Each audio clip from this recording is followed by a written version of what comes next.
So Deva Katta గారి మయసభ ఇప్పుడే చూశాను, నాకు చాలా బాగా నచ్చింది. అంటే దేవకట్ట గారి రైటింగ్ ప్రతి ఎపిసోడ్ లో, ప్రతి సీన్ లో, ప్రతి షాట్ లో కనబడతా ఉంటది అనమాట.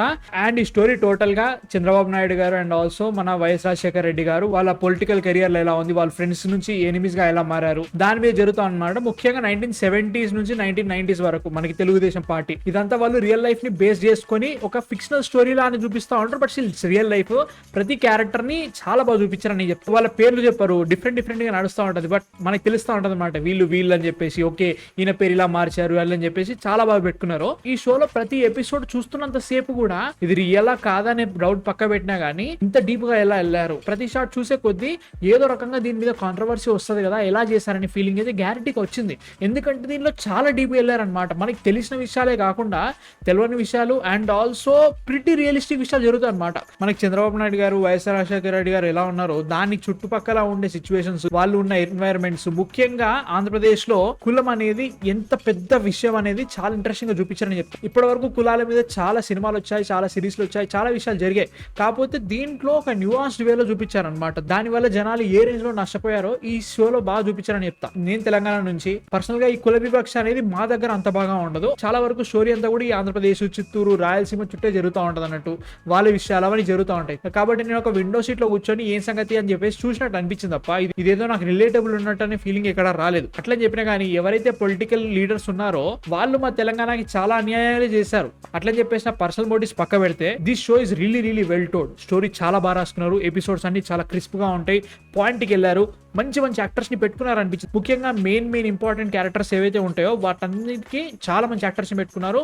వాళ్ళ పాయింట్ ని చాలా బాగా ఎక్రాస్ చేశారు. సూపర్ పర్ఫార్మెన్స్ అని చెప్పట్లేదు. అందరినీ తినేసింది మాత్రం చైతన్యరావు యాజ్ ఎంఎస్ఆర్, మన వైఎస్ రాజశేఖర రెడ్డి గారి క్యారెక్టర్ చేసింది ఆయనే.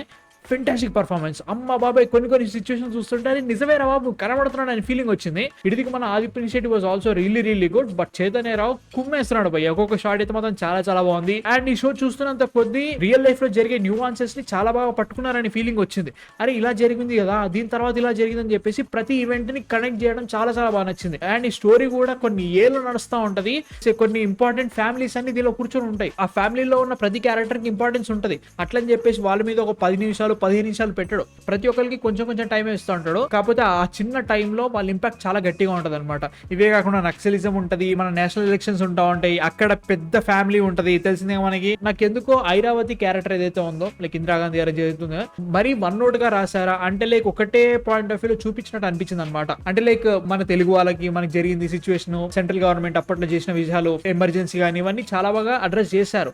బట్ ఆ క్యారెక్టర్స్ మాట్లాడే విధానాలు కానీ అవన్నీ కూడా కొంచెం అరే వీళ్ళని విలన్స్ గా చూపెట్టాలి అన్నట్టుగా చూపించినట్టు అని ఫీలింగ్ వచ్చింది అనమాట. నాకు అది ఒక్కటి మాత్రం ఏంటబ్బా అని ఫీలింగ్ వచ్చింది. అట్లని చెప్పేసి దేవకట్ట గారు ఆయనే చెప్తున్నారు అనమాట. ఏ బయోపిక్ కూడా రియల్ గా జరిగిన విషయాలు యాజ్ ఇట్ ఈస్ గా చూపెట్టలేదు. ప్రతి దాంట్లో అబద్ధాలు ఉంటాయి, ప్రతి దాంట్లో మార్పులు చేర్పులు ఉంటాయి. దీనిలో కూడా అలానే జరిగి ఉండొచ్చు అని చెప్పారనమాట. సో దాన్ని బట్టి చూసుకుంటే I'm okay with it. But నాకు ఈ షోలో డిసప్పాయింట్మెంట్ అనిపించింది ఏంటంటే ఇంత పగడబందీగా రాసుకున్న స్క్రిప్ట్ కి అంత మంచి బడ్జెట్ ఇవ్వలేదా అని ఫీలింగ్ వచ్చింది అనమాట. ముఖ్యంగా ప్రొడక్షన్ బడ్జెట్ కానీ సినిమాటోగ్రఫీ కానీ ఇంకొంచెం పెట్టుంటే ఇంకా చాలా బాగుండేది ఫీలింగ్ వచ్చింది. ఫేసింగ్ ఇక్కడ ఇబ్బంది అనిపించలేదు. రైటింగ్ చాలా బాగుంది. ఆదిత్య ఇనిషియేటివ్ అండ్ చైతన్యరావు మధ్యలో ఉండే సీన్స్ అని చాలా బాగా పడినాయి. అవి మంచిగా అనిపించినాయి. బట్ కొన్ని క్యారెక్టర్స్ అయితే మాత్రం మరీ వన్ నోట్ వెళ్ళిపోయినట్టు అనిపించింది. ఒక అజెండాతో రాసినట్టు అనిపించింది. పర్సనల్ ఒపీనియన్ చెప్తే మాత్రం వీటన్నిటితో నాకు సంబంధం లేదు. నేను తెలంగాణ మనిషిని, నాకు వీళ్ళు చేసిన అన్యాయాలు చాలా తెలుసు. సో వాటి గురించి నేను మాట్లాడను, ఎందుకంటే నా పర్సనల్ కాబట్టి. నాకైతే మాత్రం ఓవరాల్ గా season 1 of Mayasabha is really well told. అంటే సీజన్ 2 వీళ్ళు తెప్పియగలుగుతారా? ఎందుకంటే వీళ్ళు చాలా కాంట్రవర్సీలు పెట్టారు దీంట్లో. ప్రతిదాన్ని లిటరల్గా చెప్పాలంటే మెయిన్ ఈవెంట్స్ అన్నిటిని అద్దం పెట్టి చూపించేశారు. సో దానివల్ల ఫ్యూచర్లో ఈ షో చూసిన తర్వాత ఏమైనా జరుగుతుందో లేదు తెలీదు. But it was really well told. I'm hoping for season 2. Deva Katta గారు ఎలాంటి భయం పెట్టుకోకుండా తీసినట్టు అనిపించింది. చాలా ఫియర్లెస్ ఉంది ఇది. సో చూడాలనుకుంటే మాత్రం చూసేసేయండి. సోనీ లివ్ లో చాలా బాగుందని ఫీలింగ్ వచ్చింది. So these are my thoughts on Mayasabha. మీరు చూసారా, చూడాలనుకున్నారా? కింద కామెంట్స్ లో చెప్పండి. మా కాంటెంట్ నచ్చితే మాత్రం సబ్స్క్రైబ్ కొట్టేసేమో. నెక్స్ట్ వీడియోతో మళ్ళీ కలుస్తాం. అందరికీ మ్యాన్ ఫిక్షన్ సైనింగ్ ఆఫ్.